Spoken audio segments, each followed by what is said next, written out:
우리가 이 세상 살 때 사람은 근시안적인 사람이 있고 원시안적인 사람이 있고 시력적으로 있잖아요.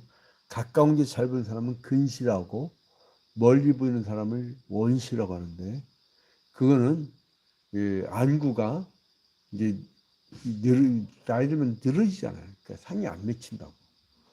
그 이제 그 어떤 경우는 너무 이게 짧으니까 그 상이 이제 뒤를 미치니까 이게 내 그림을 그릴 수 있는 시간이 없어가지고 그러니까 사람이 그 우리는 당장의 것을 보지만 성경은 원대한 우주의 계획을 말씀합니다.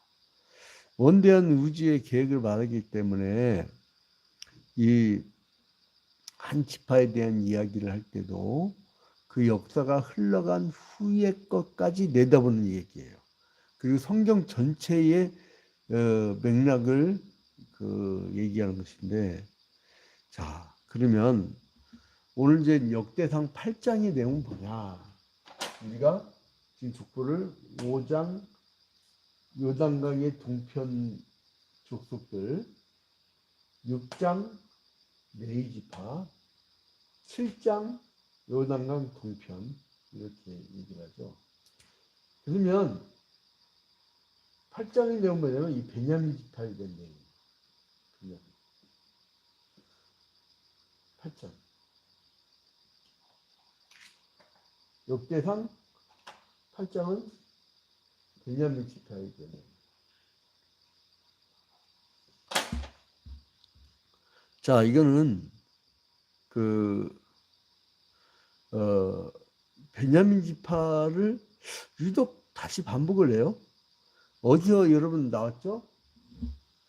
이 베냐민 지파에 대한 내용이 7장에서는 그 7장 6절부터 12절. 7장 6절부터 12절에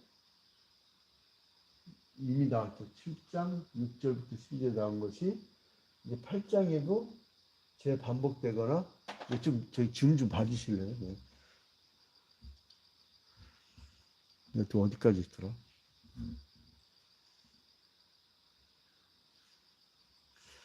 역대상 이제 8장 이 내용은 베냐민에 대한 내용인데 이미 7장 6절부터 12절까지에 이게 나와 있습니다. 근데 이거는 뭐냐면 그 베냐민 지파가 이 가나안 땅 정착기 이후에 통일왕국을 건설하는데 큰 역할을 했죠. 그게 누구예요? 이스라엘의 통일왕국의 초대왕이 누구였어요? 사울왕. 사울왕이 무슨 지파? 베냐민 지파. 그리고 이제 유다 지파의 후손인 다윗과 굉장한 투쟁을 하죠. 근데 이게 신약 시대로 넘어오면 예수를 믿는 사람들 잡아 죽이려고 살기 등등해서 나섰던 사람이 누구예요? 바울. 히브리어 이름으로는 사울이란 바울이란. 근데 그 예수를 믿는 자를 핍박했잖아요. 예수는 누구예요? 유다 지파잖아요. 유다 지파. 그러니까 사울과 다윗의 베냐민 지파와 그 다윗 지파 간의 투쟁이 이제 신약 시대로 오면 바울과 예수 믿는 자들의 투쟁. 근데 그것이 다메섹 도상에서 다마스커스의 길가에서 그게 역전이 돼버리죠. 주님이 부르시잖아요. 베냐민 지파의 후손인 바울이라고 하는 그 사울. 자, 그런데 그렇게 길게 역사를 내다보면서 이렇게 기록을 한 거예요. 그래서 베냐민 지파를 따로 떼어놓고 그 족보를 보게 된 것이다. 자, 그래서 이제 이거를 두 개로 나눠보면 그 8장에서는 통일왕국, 이스라엘의 왕조 시대와 왕조 이전, 왕조 이전으로 나누는 거예요. 왕조 시대와 왕조 이전을 나누는데 왕조 시대의 기록이 1절부터 18절이에요. 1절부터 18절. 그리고 왕조 시대 이후의 역사는 29절부터 40절. 29절부터 40절. 그래서 이제 이 베냐민 지파의 족보의 서술을 보면 이제 큰 기둥이 베냐민, 에훗, 사울 이렇게 연결되는 거죠. 그래서 이제 사울 왕의 그 역사의 기록이 나옵니다. 자, 그래서 이제 이거를 또 왜 이렇게 크게 다뤘을까? 아까 그 구약과 신약의 서로 간의 역사의 이야기를 했죠. 이 사람들이 그 왕조 시대의 끝부분에 아수르로 포로 끌려가고 북이스라엘은 남유다는 바벨론 포로 끌려가는 이제 이런 것이 나왔는데 이 베냐민이 왜 아수르로 포로 끌려가지 않았느냐? 남유다에 속했으니까. 남유다. 그죠? 남유다. 이렇게 남유다에 속했으니까. 그리고 이제 두 번째로는 바벨론 포로로 끌려갔다가 이제 예루살렘으로 돌아와서 또 큰 역할을 감당해요. 그러니까 이거를 자세히 기록할 수밖에 없었다.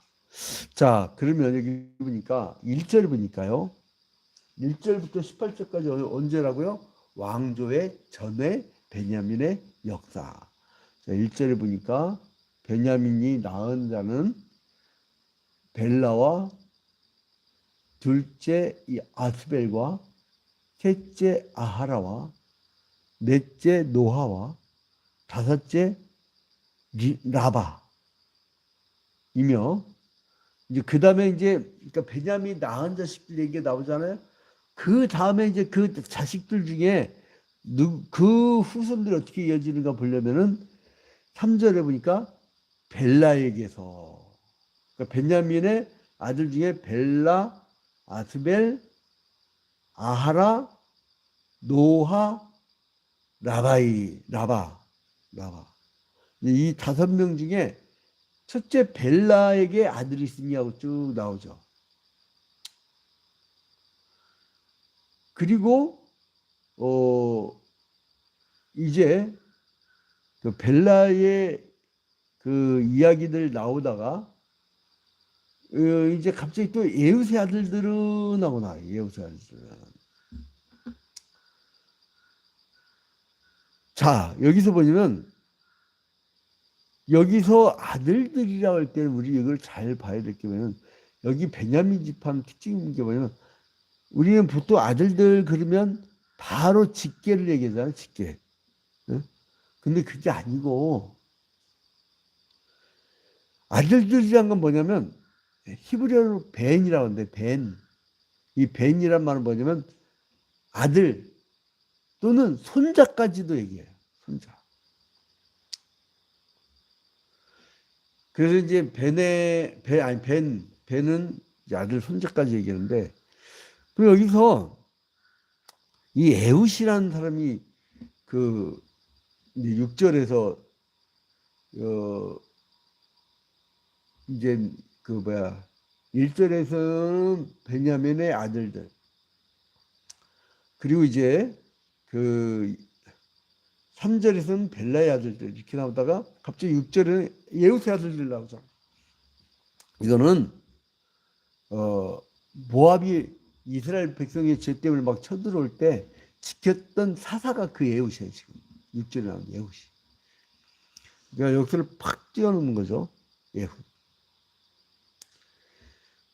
그래서 그 다음에 이제 그 예후의 아들들은 하고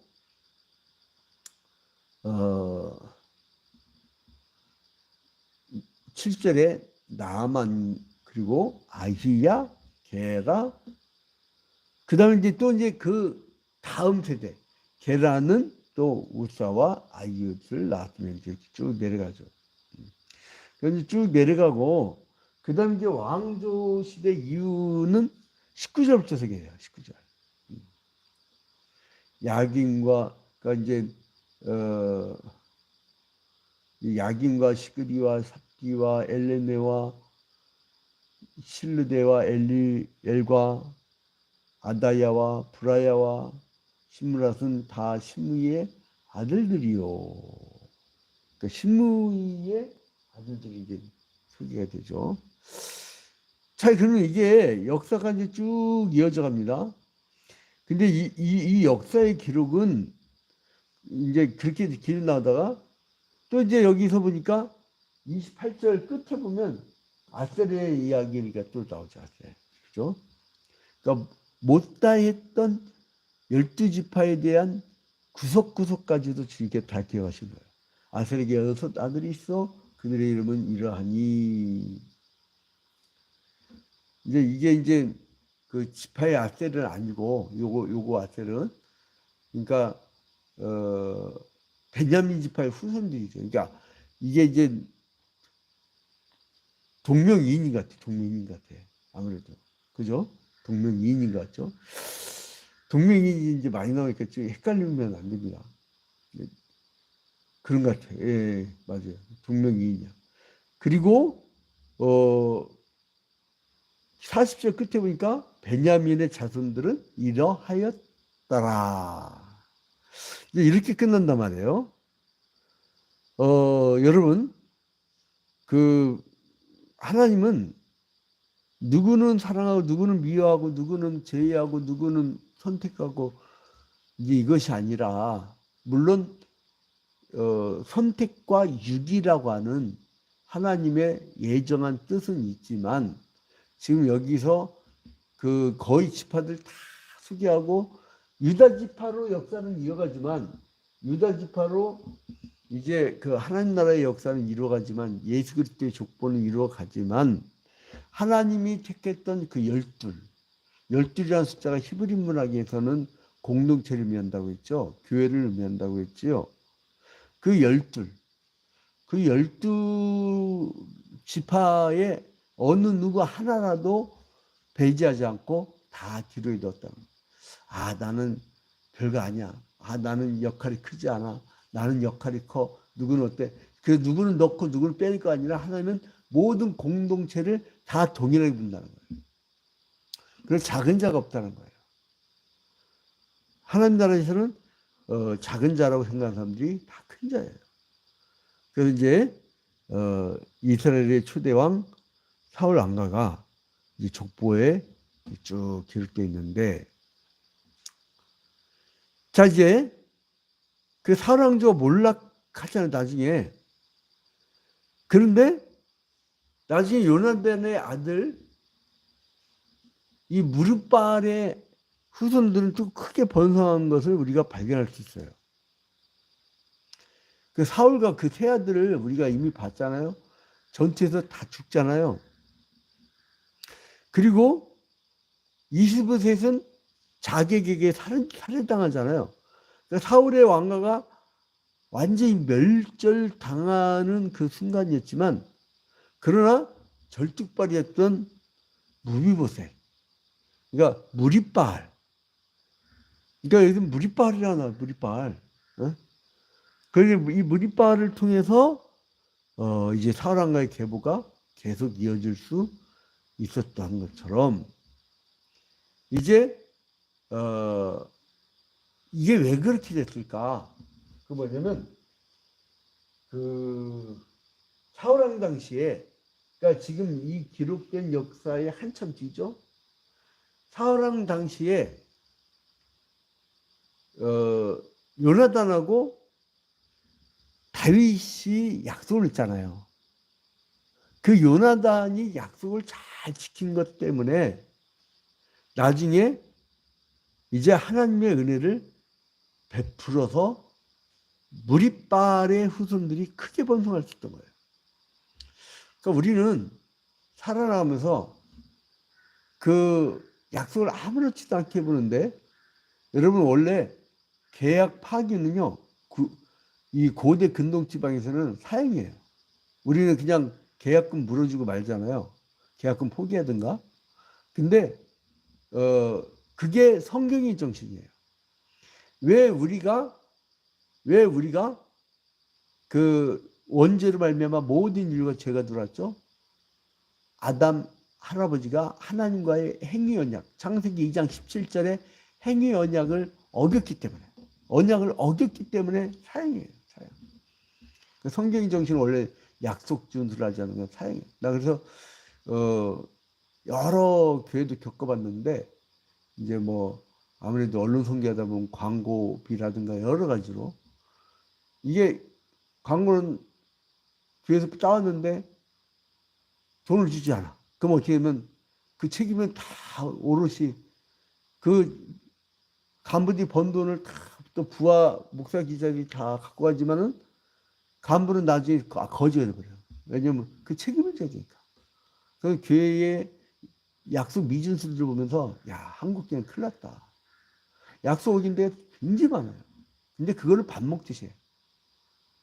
그리고 노동법에서도 엄격히 금하고 있는 최저 생계비는요, 뭐 사찰 사례비라든가 부기역자리 사례비 보면은 이거는 일반 대학생 알바비보다 좋아요. 왜냐면 인권을 그냥 십자가를 지고 가라 이거예요. 그럼 그 사람은 어제 도둑질해서 먹을 사람이야. 그러니까 이게 기본 인권 의식들과 그 약속 준수가 아주, 나는 내가 볼 때는요, 한국 교회는 굉장히 뜨거운 신앙 같은데 인권 의식과 기본 약속 준수는 바닥이 같아요. 그러면 뭐냐면 성경에 나와 있는 인권법, 도덕법, 그리고 또한 하나님과의 언약 준수, 약속 준수, 사람과의 약속 준수, 이거는 그게 원래 기본이거든. 신앙에 기본이 안 돼 있다는 거야. 그 기본이 안 돼 있으면 위에 거는 다 사상 두각이라는 얘기예요. 그래서 여러분, 그리스도인은요, 약속을 잘 지켜야 됩니다. 요나단과 다윗의 약속 준수 때문에 요나단의 후예가 이제 무리바알 후손들이 크게 축복을 받잖아요. 내가 한번 준수하느냐 미준수하느냐, 내가 함부로 행동하냐 어떻게 따라서 지금은 뭐가 되는 것 같은데 나중에는요 거들랍니다. 거들라. 그래서 이제 제가 지금도 기도하는 사람들인데, 근데 희한해. 수십 년을 기도해도 예배 시간 10분 30분 늦는 사람은 아무리 오래 기도해도 안 되네. 성령도 안 되는 것 같아. 왜 그건 나는 모르겠어요. 근데 그게 약속 준수는, 제가 지난번에 삼성가 그 인사 담당했던 사람이 얘기를 했죠. 약속 준수는 그 사람의 신용도라고. 약속을 어긴 사람은요, 그러니까 우리 같은 사람들은 무슨 약속이 있다 그러면은, 예를 들어서 이 새벽 기도에 있다면 최소한 그 1시간 이전에 알람 맞춘다고. 근데 이게 새벽 기도 시간이 집도 한 20분 거리인데 10분 전에 알람 맞추면 그 사람은 지각하겠어요? 지각하겠어요? 지각한다고. 그러니까 자세. 내가 이제 누구랑 만난다 그러면 내가 1시간 전에 주세요. 근데 늦는 사람하고 같이 가려면 꼭 같이 늦어버려요. 그러니까 아예 그냥 그 사람들하고 같이 안 다니든가 해야지, 이거 인생까지 같이만 가진다고. 그래서 이제 우리가 목사님 탐방을 몇 시에 갑니다. 그런데 와 10시 약속이면 9시 문 앞에서 만나기로 했는데 안 와. 그래도 기다리래. 그거 곧 쫓아간대. 9시 반에 전화 왔어. 혼자 들어가면 곤란하니까 나 거의 왔으니까 조금만 기다려요. 55분 돼도 안 와. 그러면 혼자 들어가면 난리나 나중에 막. 그러니까 이게 원망 짜증나는 사람들 보니까 약속 잘 안 지키는 사람들. 약속 잘 지키는 사람들은요 즐거워요 항상. 근데 보니까 그래서 이제 이게 사울 왕조의 후예였지만은 새로 왕조를 창설한 다윗 왕 앞에서 이제 이 사람들은 또 오만불선한 태도를 보이지 않아요. 그래서 다윗 왕이 굉장히 배려돼집니다. 그러니까 여러분 봐봐요. 이 요나단의 그 약속증서 하나 때문에 모든 이 태도까지도 좋잖아요. 그래서 이제 이스라엘의 두 번째 사도였던 에훗 얘기도 나오고, 그리고 이제 어쨌든 간에 나중에는 그 실패의 작품이었지만 사울왕가의 얘기도 나오고, 그리고 이제 그 이 사사의 가문에 이어가지고, 그리고 이제 나중에 물발의 그 어떤 그 축복도 볼 수 있어요. 자, 오늘도 여러분 우리가 언약의 서를 배웠어요. 옛 언약의 서. 옛 언약의 서 중에 의식적이고 제의적인 거는 신약으로 넘어지 않고 비연속적이지만 그때의 그 정신은 신약 시대까지 연속성을 띠고 있습니다. 그러므로 오늘도 우리가 하나님의 언약에 신실한 사람들이 되기를 주님의 이름으로 축원드립니다. 그래서 그리스도인들은요, 약속을 잘 지켜야 되고요. 그리스도인들은요, 누구보다도 먼저, 누구보다 먼저, 뭐가 11시에 있다. 그러면 최소한 9시간 10시 이 정도는 가지고, 그래서 남들 곤란하지 않게, 막 믿는 사람 때문에 계속 막 이게 그 사람들까지 곤란해지나. 이미지라는 게 있어요, 이미지. 저 사람은 항상 늦어. 내가 누구랑 약속하면, 아, 저 목사님은 항상 늦어. 이래버리면 안 되는 거야. 저 목사님은 항상 1시간 전에 와 있어. 이렇게 되는 이미지로 우리가 만들어가는 여러분이 되시기를 주님의 이름으로 축원드립니다. 우리 오늘은 이춘강 장로님 다시 한번 기도하도록 하겠습니다. 존귀하고 거룩하신 하나님 아버지, 주님께 먼저 영광과 찬양을 돌려드립니다. 이제 여호와 라파 성령의 광선으로 치유의 역사를 펼치시는 주님, 아버지 우리 이은영 권사에 붙인 이춘강 장로의 그 병을 주님께서 고쳐주시다. 하나님의 살아계심을 알 수 있도록 인도하여 주시며, 그리고 또한 이제 아직 주님께서 맡긴 사명이 있다면 장세복을 허락하여 주시다. 더 많은 사명을 감당하여 하도록 주님께서 기회를 허락하여 주시옵소서. 아버지, 그리하여서 온 가족이 하나님 앞에 아멘으로 화답할 수 있는, 할렐루야로 찬양할 수 있는 그런 기쁨의 날이 올 수 있도록 축복하여 주시옵소서. 모든 것을 주님께 아뢰었고 예수 그리스도의 이름으로 기도합니다. 아멘. 하늘에 계신 우리 아버지여, 이름이 거룩히 여김을 받으시오며 나라의 임하옵시며 뜻이 하늘에서 이루어진 것 같이 땅에서도 이루어지이다. 오늘날 우리에게 일용할 양식을 주옵시고 우리가 우리에게 죄 지은 자를 사하여 준 것 같이 우리 죄를 사하여 주옵시고 우리를 시험에 들지 말게 하옵시고 다만 악에서 없어서 대개 나라와 권세와 영광이 아버지께 영원히 싸움나이다. 아멘. 주문 쌍방향이니까 오늘 특별한 일이 있으면 말씀해 주세요.